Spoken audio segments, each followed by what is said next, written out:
ಬಾಗಿಲಲ್ಲಿ ತಡೆದು ನಿಂತ ವೈಕುಂಠದ ದ್ವಾರಪಾಲ ಕೋಪಗೊಂಡ ಯೋಗಿಯ ಶಾಪ ಪಡೆದ ಶಾಪ ಪಡೆದ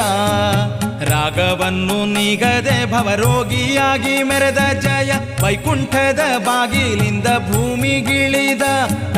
ಭೂಮಿಗಿಳಿದ 7 ಜನ್ಮದಲ್ಲಿ ಪಾದ ಸೇವೆ ಗೈವ ಬಾಳಿಗಿಂತ 3 ಜನ್ಮದಲ್ಲಿ ವೈರಿ ಬಾಳು ಮೇಲೆಂದ ವೈರಿಯಾಗಿ ಬಂದ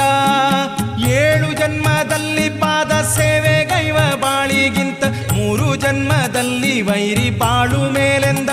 ವೈರಿಯಾಗಿ ಬಂದ ನರಸಿಂಹ